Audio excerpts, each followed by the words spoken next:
ዛሬ እንግዲህ እግዚአብሔር ያስተምረናል። ዛሬ ልናይ የምፈልገው ቶፒክ በጣም ወሳኝ ቶፒክ ነው ወገኖቼ። እስከ ዛሬ ድረስ ስለ እግዚአብሔር ገዢ አድርጎናል። የእግዚአብሔር ዋና ዓላማ ለሰው ልጆች ምድርን በጽድቅ በፍትህ በሰላም በፍቅር መግዛት ነው፣ ማስተዳደር ነው ስንል ቆይተናል። ግን ይህንን ለማድረግ እግዚአብሔር በሰው ልጆች ውስጥ ምን አስቀምጧል? እንዴት አድርጌ ገዛለሁ ብላችሁ ልትጠይቁ ትችላላችሁና የእግዚአብሔርን ፐርፐዝ ለያንዳንዳችን ይሄ ጀነራል የሆነውን ጠቅለል አድርገን ይሄ በደምሳሳው ያለውን የእግዚአብሔር የገዢነት ማንዴትን ሳይሆን ለያንዳንዳችን እግዚአብሔር በውስጣችን በልባችን ስለሚያስቀምጠው ዓላማ ወይም ፐርፐዝና አቅም በአጠቃላይ ወይም ፖቴንሻል የምንለውን ነገር ማየት እፈልጋለሁ። የእግዚአብሔር ዓላማ በሰው ልጆች ውስጥ ወይም በአማኝ ሕይወት ውስጥና እግዚአብሔር አቅም በሰው ልጆች ውስጥ ወይም በአማኝ ሕይወት ውስጥ የሚል ነው ልናይ የምፈልገው። ስለዚህ ፐርፐዝ እና ፖቴንሻል በአጠቃላይ እነዚህ ሁለት ኮንሰፕቶች ላይ በጣም በስፋት ለመናገር ሞክራለሁ። በጣም ረጅም ጊዜ አልወስድም። ሐሳቡን ግን እንድትይዙት ጌታ በረዳኝ ልክ ይሄድበታለሁ ማለት ነው። ስለ ፐርፐዝ እንግዲህ ብዙ ነገር ከዚህ በፊትም በሁድ ፕሮግራሞችም ላይ ብዙ ጊዜ እናገራለሁ። ስብከትም በዛ ፐርፐዝ ድሪቨን ላይፍ የሚል አንድ ሙሉ ስብከት በዩቲዩብ ላይ አፕሎድድ ነው። እሱንም ገብታችሁ ማየት ትችላላችሁ። ዛሬ ዋና ዋና ሐሳቦችን አሳያችኋለሁ። እናንተ ታሰፉታላችሁ። ለጻድቅ ጥቂቱን ስትሰጡት እሱ ምን ያደርገዋል? ያበዛዋል ይላል። እውቀትን ያበዛል ይላል። ሃሌሉያ! ስለዚህ ታበዙታላችሁ እናንተ። እንግዲህ ወገኖቼ ዓላማን በተመለከተ እግዚአብሔር ለእያንዳንዳችን በህይወታችን ላይ ያሰመረው ያስቀመጠው ዓላማ አለ ወገኖቼ። በዚህ ምድር ላይ ማንም ሰው እንደዚህ ዌስት ሆኖ የመጣ ወይም ትርፍ ሆኖ የመጣ የለም። 8 ቢሊዮን ከሆነ አሁን የምድር ጠቅላላ ህዝብ 8 ቢሊዮን ህዝብ በእግዚአብሔር እይታ ውስጥ ታይቷል። በዓላማ ወደዚህ ምድር መጥቷል። ማንም ድንገት እንደው አውት ኦፍ ዌድሎክ ወይም ከጋብቻ ውጪ እንኳን የተወለደ ልጅ ቢሆን እግዚአብሔር ትልቅ ዓላማ በዛ ልጅ ላይ አለው። የመጣበት መንገድ ምናልባት ስህተት ሊመስል ይችላል። ነገር ግን ልጁ ስህተት አይደለም። የእግዚአብሔር አሰራር እንደዛ ነው። ማንም እስትንፋስ ያለው የሰው ልጅ በምድር ላይ የመጣ ሁሉ ከስጋና ከደም የተወለደ ሁሉ በእግዚአብሔር ዓላማና እይታ ውስጥ ነው የተወለደው። ስለዚህ እግዚአብሔር ፌለር የሆነ ልጅ የለውም በምድር ላይ። ሰው ፌል ሊያደርግ ይችላል። ሰውነን ፌል ልናደርግ እንችላለን። እግዚአብሔር ዘንድ ግን ፌለር የሆነ ሰው ልጅ በምድር ላይ የለም። ሁሉም በዓላማ መጥቷል። ሁሉም በዓላማ ተወልዷል። አመጣጡ ምንም እንኳን ስህተት ይሁን፣ ምንም እንኳን ትክክል አይሁን፣ ምንም እንኳን ያልተስተካከለ ነገር ይኑረው፣ ነገር ግን ኢሊጋል የሆነውን በሰው እይታ ወደ ሊጋል ራይት የሚያመጣ ራይትፉል ቻይልድ የሚያደርግ ዜግነቱን አስተካክሎ ሼፕ አድርጎ መብት ያለው ሊደር አድርጎ የሚያወጣ እግዚአብሔር ነው። what is illegal በሰው እጅ በሰው አይን በእግዚአብሔር አይን ግን ሌጋል ነው። የሰው ልጅን በተመለከተ ይሄን በጣም ታሰምሩት ይገባል። ስለዚህ ግን ምንድን መሰላችሁ በእግዚአብሔር መንግስት ውስጥ የመጨረሻው የእግዚአብሔር ዓላማ በቃ በእኛ ላይ የመጨረሻው የእግዚአብሔር ዓላማ እኛ ከዚች ምድር ስንሄድ ባዶ ሆነን እንድንሄድ። ምን አልኩኝ? ባዶ። እያንዳንዳችን ከዚህ ምድር ስንሸኝ ባዶ ኤምቲ ሆነን እንድንሄድ እግዚአብሔር ሐሳብ። ምን ማለት ነው? ያ የሰው ልጅ ሙሉ አቅሙን ፖቴንሻሉን ከእግዚአብሔር የተቀበለው ዓላማ ላይ ተመስርቶ ሙሉ አቅሙንና ፖቴንሻሉን አሟጦ እንዲሄድ ነው የእግዚአብሔር ዓላማ። ልክ ጳውሎስ እንዳለው ሩጫዬን ጨርሻለሁ ብሎ የሰው ልጅ ከዚህ ምድር እንዲሄድ ነው የእግዚአብሔር ዓላማ። የሆነ ያልጨረስከው ቢዝነስ፣ የሆነ ያልጻፍከው መጽሐፍ፣ የሆነ ያልሰራኸው ቢልዲንግ፣ ያላስተማርካቸው ልጆች እነዚህ ቀርተው በምድር ላይ እንድትሸኝ የእግዚአብሔር ሐሳብ አይደለም። ሁሉን ባንተ ውስጥ እግዚአብሔር የኔ ዓላማ ነው ባንተ ውስጥ አስቀምጫዋለሁ ይሄንን ፈጽምልኝ ብሎ ያለህን ነገር ሁሉ እስከ ጠብታ እስከ ላስት የመጨረሻዋ ጠብታ ድረስ አሟጠህ እንድትሸኝ ነው የእግዚአብሔር ሐሳብ። ስለዚህ እግዚአብሔር ፕሪማቹር ዴዝን አይወደውም። ሰው በድንገት እንዲቀጸፍ፣ ሰው አለ እድሜው እንዲሞት የእግዚአብሔር ሐሳብ አይደለም። እግዚአብሔር በዚህ ምድር ላይ እንደ ፕሮሚሱ ረጅም እድሜ ኖረህ እድሜን ጠግበህ ደግሞ ዝም ብሎ እድሜን ብቻ ሳይሆን የገዢነት ስልጣንህን በራስ ዶሜን ውስጥ በእግዚአብሔር ባስቀመጠ ስፍራ ላይ እስከ ፍጻሜ እስከ ሙላት ድረስ አድርሰው እንድትሄድ ነው እግዚአብሔር ፈቃድ። ለዛ እግዚአብሔር ፐርፐዝ የሚባል ነገርን ዓላማ የሚባል ነገርን በሰው ልጆች ውስጥ አስቀምጧል። አዳም ሲመጣ ዘፍጥረት 1:26 ላይ እንዳንየው ግዛ ተብሏል። ያ የገዢነት ስልጣን በክርስቶስ ኢየሱስ ሞትና ትንሣኤ በማመን በዳግም ልደት ዳግም ከእንደገና ለሰው ልጆች ተሰጥቷል። ስለዚህ በዚህ ምድር ላይ እኔና እናንተ በተሰማራንበት ስፍራ ሁሉ ተጽዕኖ ፈጣሪና ገዢዎች ነን። ያ የእግዚአብሔር ዓላማ ነው ለኔና ለናንተ። ባላችሁበት በተቀመጣችሁበት ሙያ ዘርፍ ውስጥ እንድትገዙ የእግዚአብሔር ፍቃድና ዓላማ ነው። ያልገዛችሁት የህይወታችሁ ክፍል እንዲኖር በምድር ላይ ስትኖሩ የእግዚአብሔር ፍቃድ አይደለም። ያልገዛችሁትን የህይወታችሁን ክፍል አስተርፋችሁ ምድር ላይ አስቀምጣችሁ እንድትሸኙ ከዚህ ምድር የእግዚአብሔር ፍቃድ አይደለም። ዛሬ ያረገጣችሁትን ቴሪቶሪ መርገጥ ይሆንላችኋል። ያልገዛችሁትን የህይወታችሁን ክፍልና ፐርፐዝ ውስጥ ስቴፕ ማድረግ ይሆናል። ስቴፕ ኢን ታረጋላችሁ። እያንዳንዳችሁ ታውቁታላችሁ። አስክ ዮርሰልፍ፣ ጠይቁ ራሳችሁ። በቤተሰብ ኤሪያ ላይ ነው? በስራችሁ ኤሪያ ላይ ነው? በትዳር ኤሪያ ላይ ነው? በሆነ በመስሪያ ቤታችሁ የሆነ ስፍራ ላይ ነው? የሆነ ቦታ ላይ ብቻ እስከዛሬ ደፍራችሁ ያልገባችሁበት ቴሪቶሪ አለ። እግዚአብሔር ግን እዛ ጋር አስቀምጧችኋል ማለት የሆነ የገዢነት ስልጣን ሰጥቷችኋል ማለት ነው። አልተጠቀማችሁትም። ዛሬ ግን ትነቃላችሁ፣ ስልጣናችሁን ታነሳላችሁ። ዳግም ያ እንዲሆን የእግዚአብሔር ፍቃድ። ዝም ብሎ ተራ የተከታይ ህይወት አይደለም እግዚአብሔር ለልጆቹ አሳይን ያደረገው። you are mandated to rule።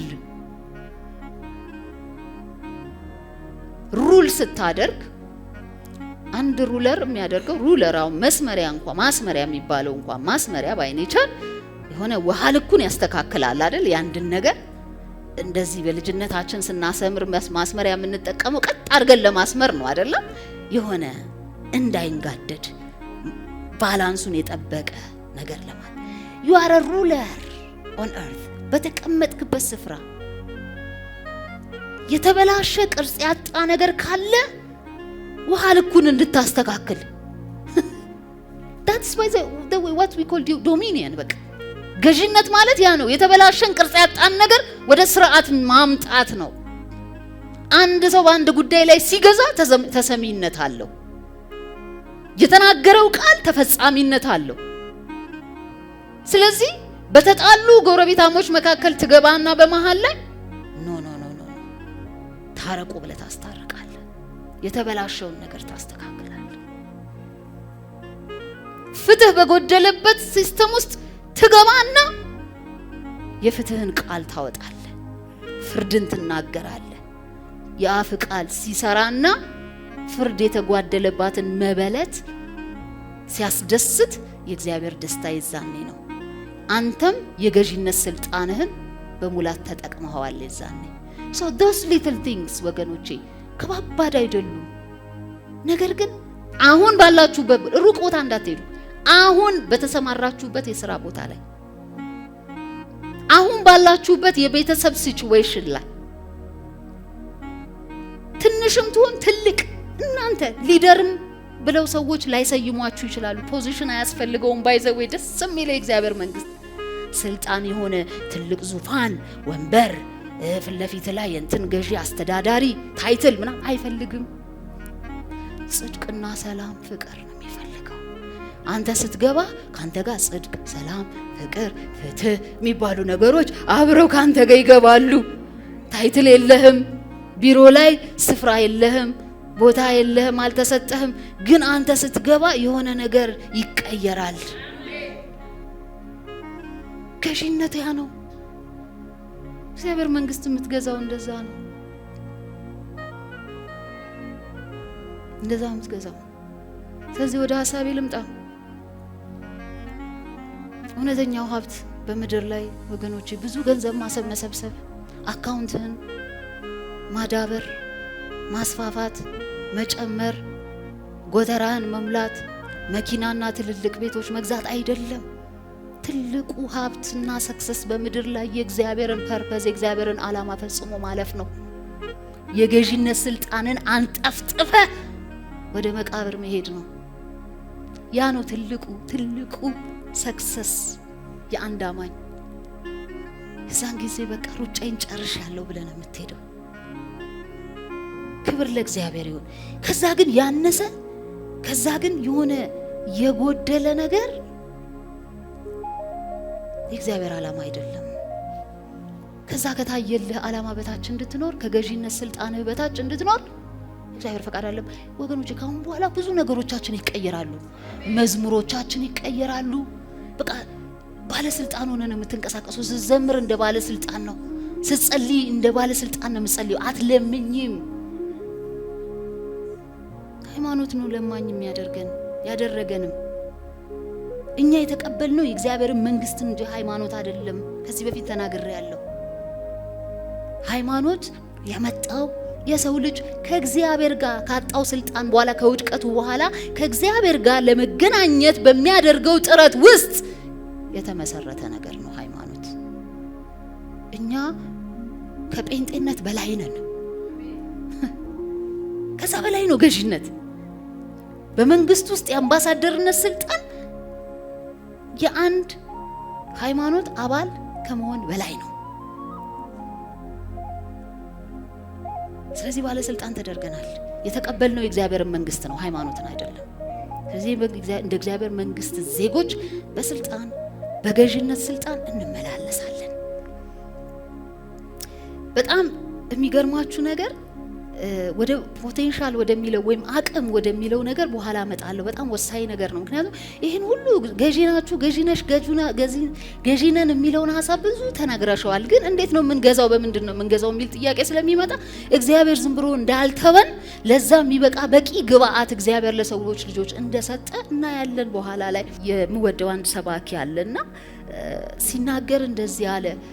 በምድር ላይ በጣም ደሪቸስት ቦታ በጣም የበለጸጉ ቦታዎችን ጥሩልኝ ብትሉኝ ሳውዝ አፍሪካ ውስጥ ያለው የዳይመንድ ማይኒንግ ቦታ ዳይመንድ ማይን የሚደረግበት ቦታ አይደለም። ወይም ኢራን ውስጥ ያለው የኦይል ማከማቻ ስፍራ አይደለም። ወይም ዩክሬን ውስጥ ያለው የዩራኒየም ዲፖዚት ምናምን አይደለም አለ። ትልቁ ሀብት በምድር ላይ ያለው መቃብር ላይ ነው አለ። እዛ ነው ያለው ትልቁ የምድራችን ሀብት መቃብር ስፍራ ላይ ነው ያለው። ዋይ! ምክንያቱም እዛ ስፍራ ላይ ብዙ ሰዎች መጻፍ ያለባቸውን መጽሐፎች ሳይጽፉ፣ መዘመር ያለባቸውን መዝሙሮች ሳይጽፉ ሳይዘምሩ፣ መገንባት ያለባቸውን ህንጻዎች ሳይገነቡ፣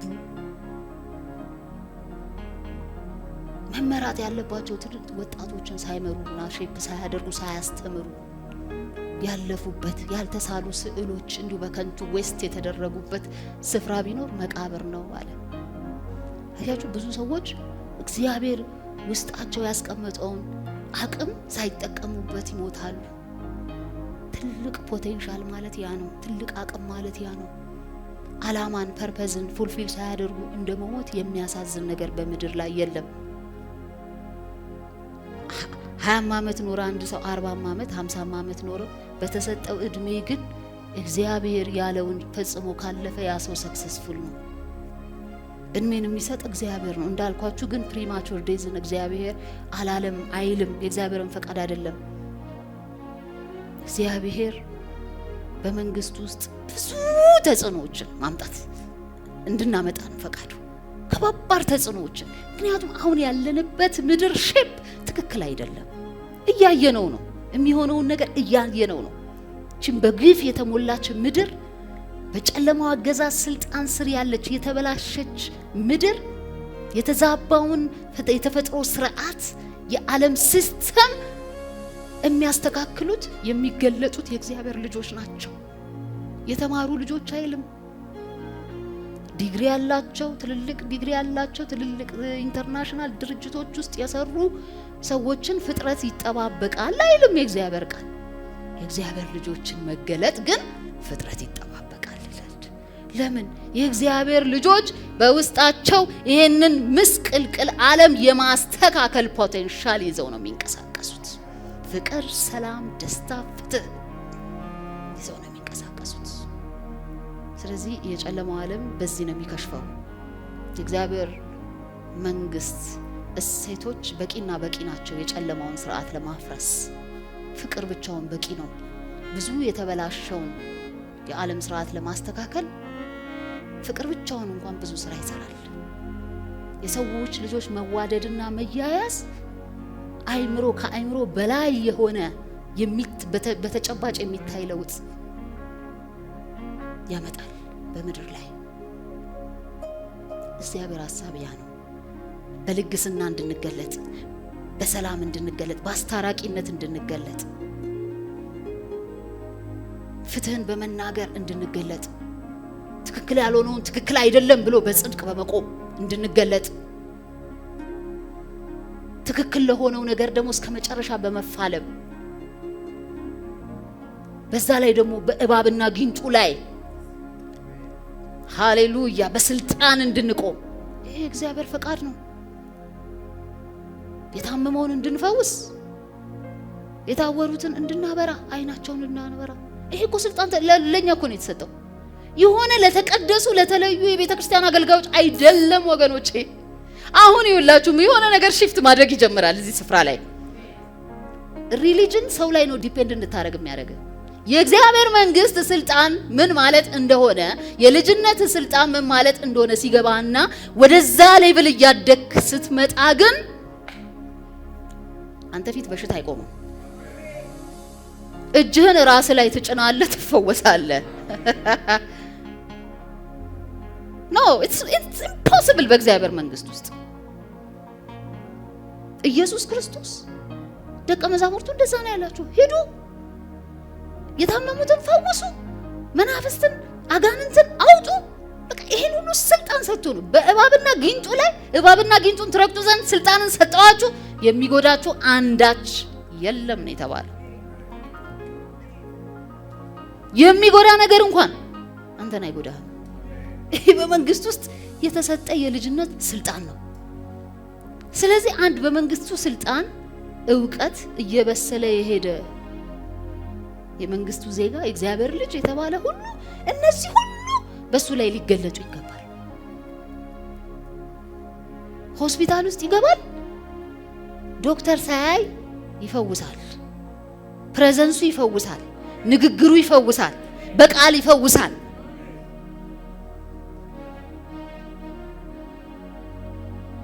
ኮረፕትድ የሆነውን የሰውን ማይንድ ይፈውሳል። በአመፃ በደም ማፍሰስ በተለያየ መንገድ ሰይጣን የሰውን አይምሮ ኮራፕት አድርጓል። ዛሬ በወንጀል በተለያዩ በጣም በሚሰቀጥጡ ወንጀሎች የሰው ልጆች እንዲጠመዱና የሱን አሳይመንት በምድር ላይ ፉልፊል እንዲያደርጉ ዛሬ ቀን ከሌሊት ሰይጣን አጥብቆ ይሰራል። የእግዚአብሔር ልጆች በዛ መካከል ይገለጡና የጨለማውን ስራ ይገስጹና ያባረራሉ። ሰዎችን ነፃ ያወጣሉ፣ የታሰሩትን ነፃ ያወጣሉ። በሰንሰለት የታሰሩትን ሰንሰለታቸውን በጣጥሰው በነፃነት እንዲሄዱ ፍሪደም ያውጁባቸዋል። ይሄ ሁሉ የአማኝ ስልጣን በመንግስቱ ውስጥ የተሰጠን ማንዴትም ነው፣ ስልጣን ነው። ስለዚህ እንድንጠቀመው ነው የእግዚአብሔር ሐሳብ በዚህ ልክ በመንግስት ውስጥ ተጽዕኖ ፈጣሪ እንድንሆን ነው። ተጽዕኖ ፈጣሪ ዛሬ የሆነ ሰው አጠገብህ ሲታመም እከሌን ቆይ ልጥራው አይደለም የምትለው። ኖ ኖ ኖ ኖ ማይቲ ኔም ኦፍ ጂሰስ ተፈወስ። በቃ as simple as that። ግን ይሄ ወገኖቼ it takes time build up እንዲያደርግ አይምሮአችን ውስጥ ቢልድ እንዲያደርግ at subconscious level automatically አንተ የታመመ ሰው ስታይ ፈውስ ነው የሚታየ። እንደዛ እንድትሆን it takes time to build in your head። የሆነ ችግር ሲመጣ አንተ ተፈልገ መምጣት አለብህ። ኖ እሱ አለ ለዚህ መፍትሄ መባል አለብህ። የዛኔ ነው ዶሚኒየን እየሆንክ ነው ማለት ነው። የዛኔ ነው ዶሚኒየን ደረጃ እየደረስክ መሆኑ የሚታወቀው። አንተ የምትሰራበት መስሪያ ቤት ችግር ሲፈጠር አንተም አብረው የምትል ከሆነ ከሌላው እኩል you are not being dominant። ገዢ እየሆንክ አይደለም። ከሚጮኸው ጋር አብረን እንድንጮህ አይደለም። በስልጣን በልዩነት እንድንገለጥና ለችግር ሁሉ መፍትሄ እንድንሆን እግዚአብሔር በቂ ግብአት ሰጥቶናል። መንፈሱን አትረፍርፎ በውስጣችን ማንነቱን፣ ባህሪውን፣ አቅሙን እግዚአብሔር አካፍሏል። የአቅም በእኛ ውስጥ አለ። ክብር ለእግዚአብሔር ይሁን። ወገኖቼ እግዚአብሔር ስለኛ የጻፈውን መጽሐፍ እንደው ትርትር አድርጎ ቢነግረን አይ ቲንክ የምንሸከመው ሁሉ አይመስለኝም። too much to carry። እግዚአብሔር ለእያንዳንዳችን ያዘጋጀው የከበረ ነገር መዝሙር 139 15-16 ላይ እኔ በስውር ይላል በተሰራው ጊዜ አካሌም በምድር ታች በተሰራ ጊዜ አጥንቶቼ ካንተ አልተሰወሩ። ያልተሰራ አካሌን አይኖች አዩኝ። የተፈጠሩ ቀኖቼ ሁሉ አንድ ስንኳ ሳይቀር በመጽሐፍ ተጻፉ ይላል። በጣም ሲምቦሊክ በሆነ መንገድ ነው የተገለጸው። በመጽሐፍ ተጻፉ። ታሪክህ ተፈጽሟል። በዛ መጽሐፍ ላይ ተጠንቅቅ ተደርጎ ከመጀመሪያ እስከ መጨረሻ ተጽፏል። አንተ ወደዚህ ምድር ከመምጣት በፊት አስቀድሞ እግዚአብሔር ያንተን ታሪክ ጨርሶታል። it's amazing። ከዚህ ሁሉ ኖሌጅ ከፍለን ነው የምናውቀው ወገኖች። እኔ እንጃ እኔ እግዚአብሔር ተገልጦ በኔ ህይወት ውስጥ ወደ ጌታ እስኪሄድ እግዚአብሔር በኔ ሊሰራ የፈለገውን ነገር ቢያሳየኝ አልቢ ብለውና ወይ በቃ ልነግራችሁ አልችልም። አል ጌት ሰርፕራይዝድ። ደም አንዳንድ ጊዜ እንጃ አቦርት ሁሉ ላረገው ሁሉ እችላለሁ ብዬ አስባለሁ ኤክሳይትድ ከመሆነ የተነሳ። ስለዚህ እግዚአብሔር እያንዳንዱን የህይወትን ታሪክ ተጀምሮ እስከሚያልቅ በዝርዝር ላይ ነግርህ ይችላል። ለምን አቦርት ታረጋዋለህ? ባታውቀው ነው የሚሻለው። ገዢ ነህ ተብለሃል። ፍጻሜን ደስትኔን ካወቅከው በቂ ነው። ፍጻሜውን ያወቀ አይሸወድም፣ በግርግር አይጠላለፍም። ዓላማ መር ህይወት ይኖራል። እግዚአብሔር ፍጻሜን ይሄ ነው ብሎ ይነግርሃል። ፍጻሜ ገዥነት ነው። ይሄን ሁሉ ፕሮሚስ ተሸክመ አንተ ዲቴል አያስፈልግህም። በድል መራመድ ነው። የተጻፈልህን መጽሐፍ በምድር ላይ መተረክ ነው። ይሄ ነው የሚጠበቀው ከኛ። ማንም አገልጋይ ነቢያት እየመጡ እያንዳንዱን ዲቴል እንዲነግሩ አጠብቁ። እነሱም ቢሆን ከእውቀት ከፍለው ነው የሚያውቁት። እግዚአብሔር ቃል እንደዛ ነው የሚለው። ማንም ከእውቀት ከፍሎ ነው የሚያውቀው። የእግዚአብሔርን ልብ የሰውን መንፈስ የሚመረምር ማን ነው ይላል። ሙሉ በሙሉ ባንተ ህይወት ላይ ዕውቀት ያለው የእግዚአብሔር መንፈስ ብቻ ነው። for that matter እግዚአብሔር ባንተ ውስጥ ባንቺ ውስጥ ያስቀመጠውን ዓላማ በተሻለ መንገድ መረዳት የምትችለው አንቺው ራስሽ ነሽ። ላንቺ ሳይገልጥ ለሆነ ነብይ አይገልጥም። አትሞኙ። በድንግዝግዝ ስንዞር ነው መጥቶ ኮንፈርም የሚያደርግልን መንፈስ ቅዱስ በሰው በኩል በአገልጋዮቹ በኩል የሚገልጥልን እንጂ ጥንቅቅ አርገህ ታውቀዋለህ። all you need is spending time with the Holy Spirit። ከመንፈስ ቅዱስ ጋር ጊዜ ስናሳልፍ መንፈስ ቅዱስ በልብ ላይ ያፈሳዋል። ሐሳቡን አጀንዳውን ያንቆረቁረዋል። ልጄ ለዚህ ዓላማ ፈጠርኩሽ ይልሻል። ለዚህ ዓላማ መተሃል ወደዚህ ምድር። ስራዬን ስሪ ይልሻል። መንፈስ ቅዱስ እንደዘመርነው ነው የሚናገር የሚያወራ ነው። ምናመልከው ዝም ብሎ ጉዝ አምላክ አይደለም። የሚያወራ የሚናገር ህያው የሆነ አምላክ ነው። መንፈስ ቅዱስ ፐርሰን ነው፣ አምላክ ነው። he he's real and alive በህይወታችን ውስጥ በውስጣችን ውስጥ ይናገራል። ስለዚህ ወገኖቼ እኛ በጣም ሰክሰስፉል ሰዎች ነን። ወደዚህ ምድር ሰክሲድ አድርገን አንድ ጊዜ አንድ አገልጋይ ሲናገር ሰማሁት። አይ ቲንክ ሳይንቲፊካሊ ፕሩቭን ሊሆን ይችላል። ወደ 500 ሚሊዮን የሚሆኑ ስፐርሞች ናቸው አንድ እንቁላልን ለመገናኘት ራሽ የሚያደርጉት አለ፣ ጽንስ ከመፈጠሩ በፊት። ካን ኢማጂን ከዛ ሁሉ ሚሊዮን ስፐርም ውስጥ አንድ ስፐርም አንድ እንቁላልን ሚት ታደርግና ትገናኝና ሰው ትፈጥራለች፣ አንተን ትፈጥራለች፣ አንቺን ትፈጥራለች። so you are successful። በምን እስቲ እንደው የእግዚአብሔር ጥበብና የእግዚአብሔር ስራ ካልሆነ በስተቀር በፐርፐዝና በአላማ ካልሆነ በስተቀር የሰው ልጅ የሚመጣው it is less likely እኮ ብዙ ፌል የማድረግ ቻንሱ ከፍተኛ ነው። ምክንያቱም once in 500 million you are 1 in 500 million። እንደዛ ብዬ ራሴን ሳስበው ዋው አልኩኝ። I'm so lucky። እግዚአብሔር እንዴት ድንቅ አምላክ ነው። ስለዚህ አንተ ትርፍ አይደለህም፣ እዚህ ምድር ላይ ትርፍ አይደለሽም። በአላማ መተሻል። አላማ ለይቶ መኖር፣ በአላማ በፐርፐስ መንቀሳቀስ ከኛ ይጠበቃል። ባለፈው ሳምንት ትምህርታችን ላይ ፐርፐዛቸውን ያገኙ ሰዎች ሁሉ ጊዜ በህይወታቸው ፉልፊልድ የሆነ የሙላት ህይወትን ይኖራሉ ብለናል። ሁሉ ጊዜ እግዚአብሔር ሪሶርሱን የሚለቀው ፐርፐዙን ላገኙ ሰዎች ነው። ዝም ብሎ ዌስት የሚያደርገው ሪሶርስ የለም እግዚአብሔር። በአላማቸው የሚንቀሳቀሱን ሰዎች ግን እግዚአብሔር እየተከታተለ አቅርቦቱን ያመጣል፣ አቅርቦት ይሰጣቸዋል። ለምን? በቃ የልቡን አጀንዳ አግኝተውታል። he want to see them reach their goal። ጎላቸውን ሚት ሲያደርጉ ማየት የልቡ በቃ ፍቃድ ነው፣ አጀንዳው ነው። አንገብጋቢው ነገር ለእግዚአብሔር አንድ ሰው የመጣበትን አላማ በምድር ላይ አኮምፕሊሽ አድርጎ ሲያልፍ ማየት ነው። ስለዚህ አንተ አላማህን ስታገኝ፣ በአላማ መራመድ ስትጀምር፣ የእግዚአብሔርን ፍቃድ በትክክል ለይተህ በገዢነት ስልጣን እግዚአብሔር ባስቀመጠ ስፍራ ስትገለጥ፣ በጽድቅ በሰላም በፍቅር በሰዎች መካከል በልዩነት በተጽዕኖ ፈጣሪነት ስትመላለስ፣ እግዚአብሔር መቼም ቢሆን አቅርቦቱን ካንተ አይሸሽግም። እግዚአብሔር he wants to finance this kind of people። ፋይናንስ ማድረግ ይፈልጋል እንደዚህ አይነት ሰዎች። ዋው ልክ ሲያይ ከሰማይ ሆኖ ዋው ይሄ ልጄ he is eligible pick resource። ይሄ አላማ ምናምን የሚባለው ሰዎች ብዙ ሲነገር ሰዎች ይጨናነቃሉ። ኦቨር ስትረስ። እኔ አላማ ምንድነው ጌታው? እኔ እስከዛሬ አላውቅም። በቃ እስከዛሬ አላማዬን በቃ ግልጽ አልሆነልኝም። ለማወቅ በቃ ጭንቀት ውስጥ ሊገባሉ። አትጨናነቁ። በመጨናነቅ አይደለም አላማ የሚገኘው። ግን እግዚአብሔር የሚፈልገው ምን መሰላችሁ?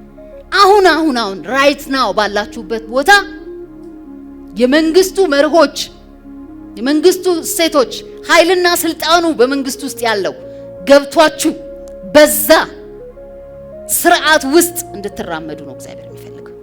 as soon as you start that journey ያንን ጉዞ በጀመራችሁ ጊዜ የእግዚአብሔር መንፈስ ይመጣል ከናንተ ጋር። he starts to guide ማድረግ ይጀምራል፣ ሼፕ ማድረግ ይጀምራል። you see በቃ አቅጣጫን ራሱ ያሳያችኋል። it doesn't matter whether it is a wrong place or not። ምናልባት አሁን የሚመጥናችሁ ስፍራ ላይሆን ይችላል የምትሰሩት ያላችሁበት ቦታ የማይመጥን፣ ምናልባት ትዳራችሁ ዲስፋንክሽናል የሆነ፣ ቤተሰባችሁ ህይወት ላይ ችግር ያለ፣ ብዙ ነገር ሊሆን ይችላል። ያልተስተካከሉ ብቻ በሰው ህይወት ውስጥ ብዙ ሰልፍ ስላለ ሊሆን ይችላል። it doesn't matter። ባላችሁበት ስፍራ ግን ይሄ ፕሪንሲፕል ይግዛችሁ ነው የሚለው እግዚአብሔር። as soon as ያ ፕሪንሲፕል በእናንተ ላይ ዶሜን ማድረግ በጀመረ ጊዜ የእግዚአብሔር ህልውና ወደ እናንተ መምጣት ይጀምርና ጋይዳንስ መስጠት ይጀምራል። ከዚህ ፕሪንሲፕል ከእግዚአብሔር መንግስት ፕሪንሲፕል ውጪ ግን ራሳችሁን ስታገኙ በጨለማው መንግስት አገዛዝ ስር ነው ያላችሁት። በፍቅር ማትመላለሱ ሆነ፣ በጽድቅ ማትመላለሱ፣ በቅድስና ማትመላለሱ ሆነ በጨለማው አገዛዝ ስር ነው ያለነው ባጭሩ። ስለዚህ በጨለማው አገዛዝ ውስጥ ደግሞ እግዚአብሔር መንግስት መቼም መጥቶ የእግዚአብሔር መንፈስ መጥቶ እናንተን ጋር ሊያረጋችሁ ይችላል። መጀመሪያ መመለስ ያስፈልጋል። በንስሐ ወደ ኦሪጂናል ፕሌስ ወደ መጣህበት ስፍራ ወደ ሰሪ መመለስ ያስፈልጋል። የዛን ጊዜ እውነቴን ነው የምላችሁ ይሄ ፐርፐዝ የሚባለው በጣም እንደው አራቀን አንዳንድ የምናወራው ነገር በጣም ቀላል ይሆናል። you will get it እጃችሁ ላይ ይገባል። እግዚአብሔር ግን ያውቃል። he knows ባንተ ውስጥ ያስቀመጠውን ዘር እግዚአብሔር ያውቃል። በዘሩ ደግሞ አይደራደርም፣ ያውቃል። ዘር የሚመክን ዘር የለውም እግዚአብሔር። ኢንኮራፕተብል ከሆነ ኮራፕት ከማያደርግ ዘር ተወልደሃል አንተ። ስለዚህ ይሄ ዘር ውስጥ የተቀመጠው ዘር የሆነ ጊዜ ባለመመቸት በሁኔታ በኑሮ በጉስቁልና በማጣት በችግር በምን በበሽታ በመናምን ኮራፕትድ አይሆንም፣ አይበላሽም፣ አይጠፋም። ከማይጠፋ ዘር ነው የተወለድከው። ውስጥ የተቀመጠው ዘር አይጠፋም። so many years later 20 ምናምን ዓመት ዩኒቨርሲቲ አስተማሪ ከሆንኩ ከ20 ምናምን ዓመት በኋላ ራሴን እዚህ ቸርች ላይ ሳስተምር አገኘሁት። how did it happen? ዘር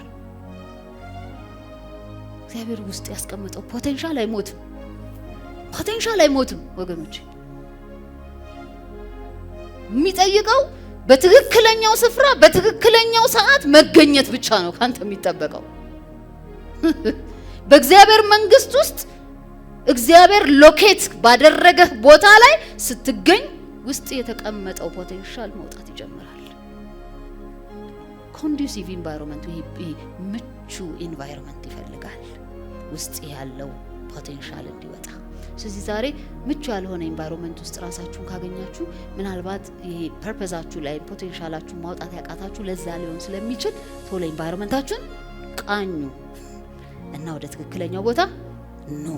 እግዚአብሔር አስደናቂ ነገር ነው በእናንተ የሚሰራው። እንዳልኳችሁ ቅድም ያነበብኩት ክፍል ላይ በቃ የተፈጠሩ ቀኖቼ ሁሉ አንድስ እንኳን ሳይኖር በመጽሐፍ ተጻፉ ነው የሚለው። ተጽፎልሃል አንተ። በቃ የተጻፈ የተጠናቀቀ ነገር አለ ለእያንዳንዳችን። እግዚአብሔር ያንን መጽሐፍ ሳተረትረው ወደ መቃብር እንድትሄድ ፈቃዱ አይደለም። ያ መጽሐፍ ተተርትሮ ሳይነበብ አንተ ሳትተርከው በምድር ላይ እንድትሄድ ኧረ ፍጹም ፈቃዱ አይደለም። እግዚአብሔር ይርዳን። የተጻፈልንን ኖረን ማለፍ ይሆንልን። ይሄ በጣም ትልቅ ሰክሰስ ነው ወገኖች። ትልቅ ባርኮት ነው በምድር ላይ ትልቅ ባርኮት። ገንዘብ ምናምን ከሱ ጋር ፍሎ የሚያደርግ ነው። once you get your purpose የሚመጣ blessing ነው። አላማቸውን በአጠቃላይ በምድር ላይ ጠንቅቀው የሚያውቁ ሰዎች በህይወት በጣም ደስተኛ ሰዎች ናቸው። በጣም ደስተኛ ሰዎች ናቸው። ፖዚቲቭ ናቸው። ቀና ነው አስተሳሰባቸው። በሆነ ባልሆነ የሚነጫነጩ ኮምፕሌነርስ አይደሉም። አይታችኋል? ትክክለኛ ስፍራ ላይ አላማቸውን ያላገኙ ሰዎች ወይም ትክክለኛ ስፍራ ላይ ያልሆኑ ሰዎች ህይወታቸው በማማረር የተሞላ ነው። በማማረር ጠዋት ተነስተው ይነጫነጫሉ፣ ማታ ሲነጫነጩ አጉረምርሞ ያድራሉ፣ አጉረምርሞ ይነሳሉ። they are not happy። በሚሰሩ ስራ ደስተኛ አይደሉ፣ በቤተሰቦቻቸው ደስተኛ፣ በትዳራቸው ደስተኛ አይደሉ፣ በልጆቻቸው ደስተኛ አይደሉ። አላማውን ያገኘ ሰው ግን the direct opposite of this ደስተኛ፣ ቀና፣ ፖዚቲቭ የሆነ የሚታየው ነገር አለ። እስቲ እውነቴን እኮ ነው የምላችሁ። የሆነ እንደው በልጅነታቸው አሁን በዓል እየመጣ ነው አዲስ ልብስ ይገዛልሃል ስንባል እንዴት ነው በቃ ፖዚቲቭ የምንሆነው? እንደው ቀኗ በቃ 15 ቀን ከቀራት ገና 15 ቀን ኤቭሪዴይ ጠዋት ተነስተን ሪጆይስ ነው የምናደርገው። እኔ አይ ሪሜምበር those days። አሁን ልብስ ብርቅ አይደለም፣ ድሮ ብርቅ ነበር አይደለም? እውነት ፋክት እንደዛ ነበር እንግዲህ በኔ ጊዜ እና በጣም በቃ ኤክሳይትመንት ለምን የሆነ ተነግሮኛል፣ የሆነ ነገር እንደሚጠብቀኝ ተነግሮኛል። የሆነ የምደርስበት ነገር ነው። እንግዲህ አሁን እኔን ማስተያይላችሁ ከቪዥን ጋር ነው። when you have a purpose you have a vision። ፐርፐዝ ማለት ቪዥን ነው። በቃ ቪዥን ነው የሚሰጥህ። ኢንድ ጎልህን ታውቀዋለህ፣ የምትሄድበትን ታውቀዋለህ። አትደናበርም። በቃ በተጠንቀቅ ትጠብቀዋለህ። የዛን ነገር ፍጻሜና መገለጥ በህይወት ላይ በቃ በጉጉት ስትጠባበቅ you rejoice። ልክ የጌታን መምጣት ስንጠባበቅ እንዴት ነው ሪጆይስ ፊታችን የሚያበራው? ጌታ ኢየሱስ በደመና ሲመጣ እስቲ ቪዥዋላይዝ አድርጉ። ሳታውቁት የሆነ ሳቅ ነው ፈንቅሏችሁ የሚወጣው። it's amazing። የሆነ የምትወዱትን የምትናፍቁትን ነገር ማሰላሰል ስትጀምሩ ህይወታችሁ ሳታውቁት ድራማቲካሊ መቀየር ይጀምራል። ድሮ አጉረምራሚ የነበራችሁ አመስጋኝ መሆን ትጀምራላችሁ። የሆነ ልትይዙ ተስፋ አለ አይደለ? ሆነ የሚያዝ የሆነ ተስፋ አለ። እንደዛ አይነት የተስፋ ህይወት እንድንኖር ነው እግዚአብሔር ሐሳብ። ፐርፐስፉል ህይወት፣ ዓላማ ያለው ህይወት እንድንኖር እግዚአብሔር ደስታ ኃይላችን ነው ይላል። ኃይል የሰጠ ይመጣል፣ ደስታ ይጨመርልሃል። ጆይፉል ህይወት እንዲኖር ነው ክርስቲያን የተጠራው። በአጠቃላይ እግዚአብሔር ልጆች የተባለን ሁላ ደስተኞች እንድንሆን እግዚአብሔር ፈቃድ ነው። በመጀመሪያ ጆይፉል ህይወት እግዚአብሔር ደስታ ኃይላችን ነው። ደስታችሁን አታስቀሙ በምንም ነገር። ዓላማ ሲኖርክ ቆይ እዚህ ጋር ወራጅ ብላ አትወርድም። ወራጅ የለም። ዓላማ መር ህይወት ላይ አትወርድም። ጉዞን ነው የምትቀጥለው በጀመርከው ሚኒባስ እስከ ፍጻሜው መሄድ አለብህ፣ እስከ ፍጻሜው። ምክንያቱም ያየኸው ነገር አለ። ያ ነገር ተገልጦ በገሃዱ ዓለም እስክታይ አታርፍም። ሰዎች ሪጀክት ሊያደርጉ ይችላሉ። ሰዎች ላይቀበሉ ይችላሉ። ተቃውሞ ሊነሳብህ ይችላል። for that matter ጤና ላይ ችግር ሊመጣ ይችላል። all these things compared to the purpose of God እግዚአብሔር ዓላማ ጋር ሲነጻጸር ኢምንት ናቸው። ዓላማውን ጠንቅቆ የሚያቅሰው በሆነው ባልሆነው ወራጅ ብሎ አይወርድም። ይሄን በደንብ ያዙልኝ። ለዛ ነው በዓላማ መኖር አስፈላጊ ነው። ወገኖች ይሄን ያህል ካልኩኝ ወደ ፖቴንሻል የሚለው ሐሳብ ወይም አቅም ወደሚለው ሐሳብ መምጣት ፈልጋለሁ። ምክንያቱም የገዥነት ህይወት ከአቅም ጋር ነው አብሮ ሊሄድ የሚችለው። አቅም ያስፈልገናል ለመግዛት፣ ብቃት ያስፈልገናል፣ የሆነ ዕውቀት ክህሎት ምናም ያስፈልጋል ገዢ ሆኖ ወይም ዶሚኒየን ሆኖ ለመገለጥ በእግዚአብሔር መንግስት ውስጥ። እግዚአብሔር ግዙ ብሎናል። የስ ገዙ ብሎናል። ስለዚህ ለመግዛት ደግሞ ዕውቀት ክህሎት የሆነ አቅም ያስፈልገናል። እግዚአብሔር እንዲሁ ዝም ብሎ በቃ ምድርን ግዟት ብሎ አልተወንም። እንዴት ነው የምንገዛው? እንዴት ነው የምድር የምንገዛው? እንዴት ነው በተቀመጥንበት ስፍራ ተጽዕኖ ፈጣሪም ሆነን የምንገለጠው ዶሚኒየን የምንሆነው? እንዴት ነው? ዘፍጥረት 1 ከ26 እስከ 27 ያለውን ቃል አነባለሁ። እንደዚህ ይላል። እግዚአብሔርም አለ ሰውን በመልካችን እንደ ምሳሌያችን እንፍጠር፣ የባህር ዓሦችና የሰማይ ወፎችን፣ እንስሳትና ምድርን ሁሉ፣ በምድርም ላይ የሚንቀሳቀሱትን ሁሉ ይግዙ። እግዚአብሔርን ሰውን በመልኩ ፈጠረ፣ በእግዚአብሔር መልክ ፈጠረው፣ ወንድና ሴት አድርጎ ፈጠራቸው። ይሄ መጀመሪያ ስንነሳ የተነሳንበት ቃል ነው። ባይዘዌ የእግዚአብሔር ራሱ የኪንግደም ኮንሰፕት ራሱ የመንግስት የእግዚአብሔር መንግስት የጀመረው እዚህ ዘፍጥረት ላይ ነው። በጣም ወሳኝ ክፍል ነው። እዚህ ዘፍጥረት ላይ ነው የእግዚአብሔር መንግስት ጽንሰ ሐሳብ ራሱ የጀመረው። እግዚአብሔር ራሱ ነው የጀመረው። ስለዚህ እዚህ ጥቅስ ላይ 26 ላይ በተለይ ምን ይላል? ሰውን በመልካችንና እንደ ምሳሌያችን እንፍጠር። ስለዚህ ሰውን በምሳሌ እግዚአብሔር ፈጠረ፣ እንደ መልኩ እግዚአብሔር ፈጠረ ይላል። መጀመሪያ በመልካችን ይላል፣ ቀጥሎ እንደ ምሳሌያችን እንፍጠር። ምን ማለቱ ነው? ከዛ በኋላ ነው ግዙ ወደሚለው የመጣው። በምድር ላይ የሚንቀሳቀሱትን ሁሉ ይግዙ ያለው መጀመሪያ በመልካችን፣ ከዛ እንደ ምሳሌያችን እንፍጠር ካለ በኋላ ነው ይግዙ ያለው። እግዚአብሔር ሰውን በመልካችን እንፍጠር ሲል ምን ማለቱ ነው? እግዚአብሔር በምድር ላይ የሰው ልጅ የእግዚአብሔርን መንግስት ወክሎ እንዲያስተዳድር ወይም እንዲገዛ የሆነ ወኪል ፈልጓል። ያ ወኪል እግዚአብሔርን የሚመስል ሰው የተባለ ፍጡር እኔና እናንተ። ስለዚህ እንኳን ደስ አለን። እኔና እናንተ እግዚአብሔርን ነው የምንመስለው። እኔ እንደው በልጅነቴ ይሄ እውነት ቢገለጥልኝ ኖሮ እንዴት ደስ እንደሚለኝ። ምክንያቱም በልጅነቴ one of my curiosity በቃ ይሄ አለ አይደል curious መሆን፣ ዝም ብሎ መመራመር፣ መጠየቅ፣ በኔቸር ላይ መጠየቅ።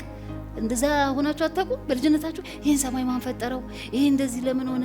ዝናቡ ከየት ነው የሚመጣው? የምትሉት ነገር የለም? ነገር ሳይገባችሁ ገና ህፃን ሆናችሁ ልክ እንደዛ እኔ ለምን ይሄን መሰልኩኝ? why do I have this skin? ይሄ አፍንጫዬ አይን ለምን እንደዚህ መስዬ ተፈጠርኩ ብዬ ሁሌ I used to ask። ማንም የሚመልስልኝ ሰው አልነበረም። ለካ እግዚአብሔርን ነው የምመስለው። ክብር ለእግዚአብሔር ይሁን። trust me እግዚአብሔር የሆነ ድንጋይን፣ የሆነ ሐውልትን፣ የሆነ ዛፍን እንደ ምሳሌያችን እንደ መልካችን ማለት ይችል ነበር። እንደ መልካችን ብሎ የፈጠረው የሰው ልጅን። ስለዚህ የእግዚአብሔር መንግስት በምድር ላይ የምትወከለው በሰው ልጅ ነው። የምትወከለው በሰው ልጅ ነው። የሰው ልጅ ደግሞ የእግዚአብሔር መልክ ነው። ይሄው አስረግጦ ይነግረናል። የሰው ልጅ የእግዚአብሔር መልክ ነጸብራቅ ነው። ከቅድስት ድንግል ማርያም በመንፈስ ቅዱስ ኃይል ተጸንሶ በምድር ላይ ሲመጣ ፍጹም ሰው ፍጹም አምላክ ሆኖ ነበር ሲንቀሳቀስ የነበረው። ፍጹም በፍጹም ሰውነቱ ልክኛን መስሎ ነው ሲንቀሳቀስ የነበረው። ሰው ሁለት እግር አለው፣ ሁለት እጅ አለው፣ ሁለት አይን አለው፣ ሁለት ጆሮ አለው፣ አፍንጫ አለው፣ አንድ አፍ አለው እንደኛ። ክብር ለእግዚአብሔር። ለዛ ነው የሰው ልጅ የከበረ ነው። የሰው ልጅ የከበረ ነው። በእግዚአብሔር አምሳል ነው የተፈጠረው ሲባል ዝም ብሎ ቃል አይደለም። እግዚአብሔር ራሱ የሰውን አምሳል መረጠ። ስለዚህ ልክኛን የሚመስል እንፍጠራልና እግዚአብሔር ስፒሪት ነው እንደምታውቁት። ስፒሪት የሆነው እግዚአብሔር የማይታየው እግዚአብሔር በሚታይ ነገር ራሱን መወከል ፈለገና ሰውን በመልካችን እንፍጠር ብሎ በምድር ላይ የመንግስቱ ወኪል አደረገው። ክብር ለእግዚአብሔር። ይሄ ትልቅ ስልጣን ነው። ሁለተኛው እንደ ምሳሌያችን እንፍጠር። እንደ ምሳሌያችን እንፍጠር ሲል እግዚአብሔር ምን ማለቱ ነው? እግዚአብሔር እንደ ምሳሌያችን የሚለው የኛን ባህሪያችንን የሚመስል እንደዚሁም የኛ አቅም ያለው የኛን አቅም የተካፈለን ሰው እንፍጠር ማለቱ ነው። ስለዚህ ምሳሌ የሚለው ከእግዚአብሔር በባህሪ የተካፈልነውን መልክ ያጠቃልላል። ከዛም ባለፈ ደግሞ የእግዚአብሔርን አቅም ያሳያል። ስለዚህ እግዚአብሔር እንደ ምሳሌው ሰውን ልጅ ሲፈጥር ባህሪውን አካፍሏል። ይሄ ባህሪውን ስንል ይሄ ሞራል የሆነው ላይክነስ አለ አይደል? በሞራል እግዚአብሔር ይሄ ልዕልናውን፣ ይሄ ቅድስናውን፣ ፍቅሩን በእግዚአብሔር ላይ የሚታዩ ጋድሊ ካራክተርስ ባህሪያት እነሱን ለሰው ልጆች እግዚአብሔር አካፍሏል። ፍቅሩን አካፍሏል፣ ቅድስናውን አካፍሏል። ከዛ አቅሙን አካፍሏል፣ ፖቴንሻሉን አካፍሏል። እግዚአብሔር ብቃቱን እግዚአብሔር የምድርና የሰማይ ፈጣሪ ነው አይደል? he has a creative ability ያለው የመፍጠር አቅም አለው እግዚአብሔር። ይሄ ሁሉ በምድር ላይ ያየነው all the universe the galaxy ምድር፣ ሳር፣ ቅጠሉ፣ ባህር፣ ከባህር በታች ያሉት እንስሳት፣ በምድር ላይ በአየር ላይ የሚበሩ አዋፋት፣ እነዚህ ሁሉ በእግዚአብሔር ተፈጠሩ። he is creator ነው፣ ፈጣሪ ነው የምንለው ለዛ ነው። he's a creative ability ያለው የመፍጠር አቅም አለው። የመፍጠርን አቅም ሳይቀር ግን እግዚአብሔር ለሰው ልጅ አካፍሎታል። አሜዚንግ። ዛሬ ለዛ ነው በምድር ላይ እንዴት ሆነ የምንላቸው ቴክኖሎጂዎች ተፈጥረው የምናየው። እኔ እዚህ ጋር ሳወራ እዛ ጋር ሰዎች ያዩኛል። እዚህ ጋር it's amazing እኮ አሁን ቴክኖሎጂ የደረስንበት ዓለም በሜዲካል ዓለሙ ላይ ብትመለከቱ፣ በቴክኖሎጂ በኮሙኒኬሽኑ፣ በትራንስፖርቴሽኑ፣ በተለያየ ሴክተር ብትመለከቱ እግዚአብሔር ለሰው ልጅ ካካፈለው ክሪኤቲቭ ኤቢሊቲ ወይም የመፍጠር አቅም የተነሳ የመጡ ናቸው። how good is God እግዚአብሔር መልካም። ስለዚህ ግዛ ሲልህ እንዲሁ በባዶ አይደለም እግዚአብሔር ግዛ የሚልህ ወኪል አድርጎህ ነው፣ ሰው አድርጎ በአምሳያው ፈጥሮህ ነው። በዛ ላይ ደግሞ ባህሪውን እና የመፍጠር አቅሙን ሳይቀር አካፍለው ነው። ይሄ ሁሉ ግብአት ተሰጥቶን ነው ግዙ የተባልነው። ለዛ ነው ይሄ ፖቴንሻል የምንለው ነገር በጣም በጣም በጣም ወሳኝ የሆነ ነገር የሆነው። እግዚአብሔር እያንዳንዱ አማኝ እያንዳንዱ የእግዚአብሔር ልጅ የተባለ በእግዚአብሔር መንግስት ውስጥ የሚኖር ሰው እግዚአብሔርን በብቃት በሙላት የተካፈለውን የእግዚአብሔር ሕይወት በሙላትና በብቃት ገልጦ መኖር መቻል አለበት። ይሄን ካልገለጠ ገዢነቱ ያጠራጥራል። ፍቅር፣ ቅድስና በእኛ ሕይወት ላይ ካልተገለጠ ገዢነታችን አጠራጣሪ ነው።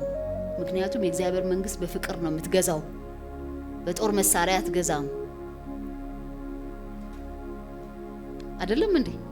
በጦር መሳሪያ አትገዛም። የእግዚአብሔር መንግስት በፍቅር ነው የምትገዛው። ወገኖቼ ሰው ስለራሱ ማንነት ጠንቅቆ ማወቅ አለበት። ማንነታችን በዚህ መጽሐፍ ውስጥ ተጽፏል። the word of God ማንነትህን ይነግርሃል፣ ገዢነትህን ይነግርሃል። አንተ በእግዚአብሔር አምሳያ እንደተፈጠርክ፣ እግዚአብሔር ምሳሌ እንደተፈጠርክ፣ የእግዚአብሔር ሕይወት ተካፋይ እንደሆንክ፣ ይሄ ሁሉ እግዚአብሔር ባንተ ውስጥ ትልቅ አቅም እንዳስቀመጠ፣ ለተጽዕኖ ፈጣሪነት እግዚአብሔር እንደሚፈልግህ ያንተ ማንነት በዚህ መጽሐፍ ውስጥ ተጽፏል። ማንነትህን ከዚህ መጽሐፍ ፈልገ ካላገኘው ከሆነ ቦታ ላይ የሆነ ሰው ይነግርሃል። ፈልጉ ገብቷችኋል እምላችሁ ስለ እናንተ ፖቴንሻልና አቅም ካልተረዳችሁ እስከምን ድረስ እንደመሄድ እንደምትችሉ ጠንቅቃችሁ ካላወቃችሁ ሰንበዲ ይመጣና ይነግራችኋል። ሰንበዲ ደግሞ የሚነግራችሁ በሱ ልክ ነው፣ በእግዚአብሔር ልክ አይነግራችሁ። አንተን የሚያይክ ልክ እሱን በሚያይበት ልክ ነው። መስመር ያሰምርልሃል። አንተ እዚህ ድረስ ነህ ይልሃል። ከዛ ማንነት በዛ ተገድቦ ይቀራል። እግዚአብሔር በ200 ኪሎ ሜትር ፐር አወር እንድትሄድ ሲፈልግ አንተ በ50 ኪሎ ሜትር ፐር አወር ዘመንህን ትጨርሳለህ። ሰው ሲነግርህ እንደዛ ነው። ማንነትህን ሰው ሲነግርህና ማንነትህን ሰው ሲገድብልህ እንደዛ ነው የሚሆነው በህይወት ላይ። እግዚአብሔር ይንገረን ወገኖቼ፣ ከእግዚአብሔር እንስማ ስለራሳችን። ማን ያለህ እግዚአብሔር? አንተ ማነህ ብሎሃል እግዚአብሔር? ራሱን የማያውቅ ሰው ተጠቂ ነው የሚሆነው። በሌላ ሰው ወይም ሲስተም ተጽዕኖ ስር ይወድቃል። በሌላ ሲስተም ተጽዕኖ መውደቅ ማለት በጨለማው ሲስተም ነው። ሌላ ሲስተም የለም። ሁለት ሲስተም ነው ያለው፣ እግዚአብሔር and የጨለማው።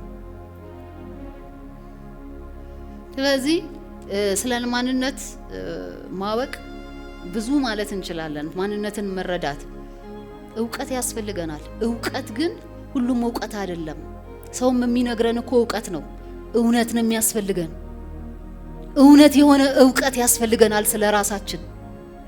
ምክንያቱም ሮንግ የሆነ እውቀት አለ። አሁን ብዙዎቻችን ተገድበን ዛሬ በህይወት ላይ ያለ ነው የሆነ ጊዜ እከሌ መጥቶ ባንተ ላይ በተናገረው እውቀት ነው። እውነት ውሸት ነፃ የምትወጡት እውነት ሲገባባችሁ ነው። እውቀት ሲገባባችሁ አይደለም። ምክንያቱም እውቀት ሁሉ እውቀት አይደለም። ኢየሱስ ክርስቶስ እኔ እውነት ህይወት መንገድም ነኝ አለ። እውነት ህይወት ነው። ህይወት መንገድ ይሆናል።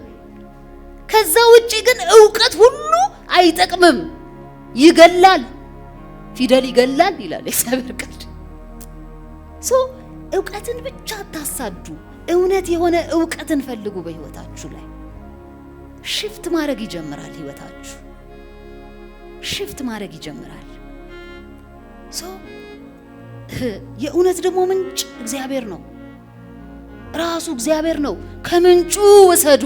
ስለናንተ ከሰሪያችሁ ውሰዱ። ባለፈው ሳምንት ስለ የዛሬ 15 ቀን ነው አይደለ? ስለ አምራቹ ያን ኤሌክትሮኒክስ ስለሰራው አምራች እያወራው ነበረ። ከሰሪያችሁ ነው ስለናንተ ሙሉ መረጃ ማግኘት ያለባችሁ። ሰሪያችሁ ነው ስለናንተ ጥንቅቅ አድርጎ ፖቴንሻላችሁን ሊነግራችሁ የሚችለው። ሰው ሊነግራችሁ አይችልም። አንዳንድ ወገኖች ይመጡና ምንድነው እኔ ህይወቴን አላማ ምናምን ምን እንደምችል መረዳት ፈልጋለሁ፣ ምንድነው አቅሜ ምንድነው? ኖ it's not given to me። ለኔ አልተሰጠም። ላንቺ ነው የተሰጠው፣ ላንተ ነው የተሰጠው።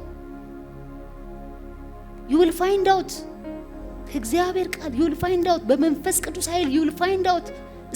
ለምን እኔ ብነግርሽ ሊሚት አረግሻለሁ፣ አስተያየት ልሰጥ እችላለሁ እንዲህ እንዳለ፣ ግን ከእውቀት ከፍዬ ነው የማውቀው። I cannot be 100% sure። የልጁን አቅም በግማሽ ልገድበው እችላለሁ።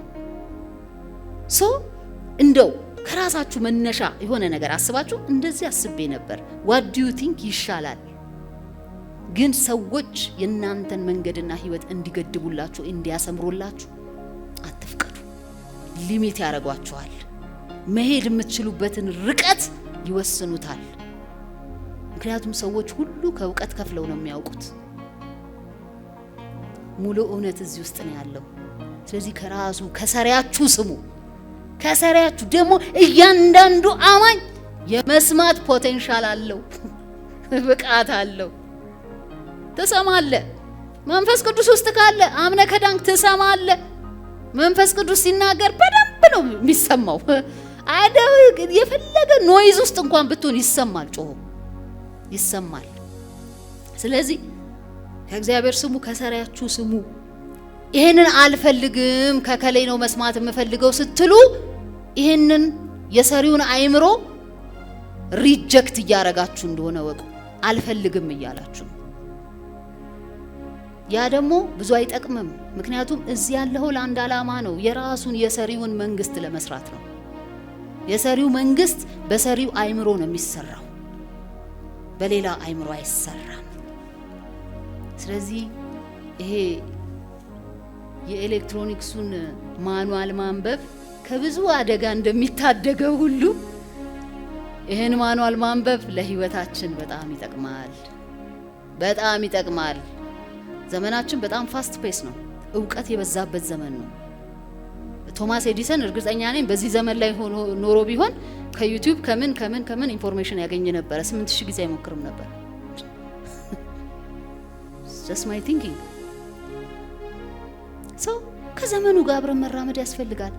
የእግዚአብሔር ልጆች ስማርት መሆን አለብን፣ ፈጣኖች መሆን አለብን። ዘመኑ በጣም እየፈጠነ ሰይጣን ዙሩን እያከረረው ነው። በተለያየ አቅጣጫ በሚዲያው በምን እየመጣ ነው በተለያየ መንገድ። ህይወታችን በትራያልና ኤረር ማለቅ የለበትም። ፈጥነን ኦን ስፖት ማግኘት አለብን የእግዚአብሔርን ሐሳብ። ይቻላል። አይስትም። የእግዚአብሔር መንፈስ ይለያል። የእግዚአብሔር መንፈስ ክፉን ከመጥፎ ይለያል፣ ክፉን ከደግ ይለያል። ዴስቲኒ ካልሆነ ነገር ይለያል እግዚአብሔር።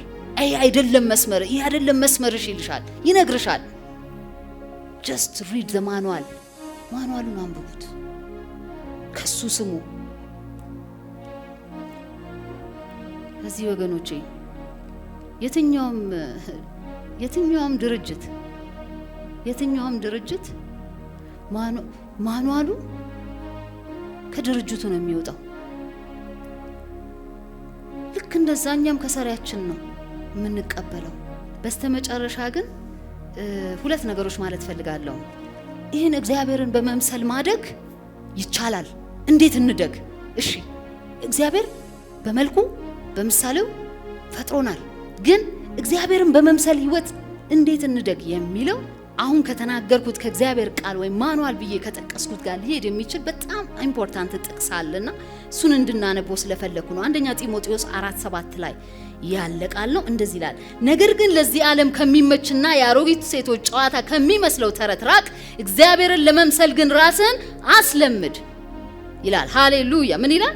እግዚአብሔርን ለመምሰል ግን ራስን አስለምድ። ሃሌሉያ! ስለዚህ እግዚአብሔርን መምሰል ማስለመድ ይቻላል። በምን? በእውቀት በእግዚአብሔር ቃል በትምህርት ከተረት ተረት ከሚመስል ነገር በመራቅ ራስን እግዚአብሔርን ለመምሰል የሚጠቅም ትምህርት ጋር ራስን በማቆራኘት አብሮ ፍሎ በማድረግ እግዚአብሔርን መምሰል ይቻላል። ይሄ ዕውቀት በጨለማው ላይ ስልጣን ይሰጣል። በባብና በጊንጡ ላይ ስልጣን ይሰጣል። በበሽታ ላይ ስልጣን ይሰጣል። በውድቀት ላይ ስልጣን ይሰጣል። በማጣት ላይ ስልጣን ይሰጣል። ይሄ ሁሉ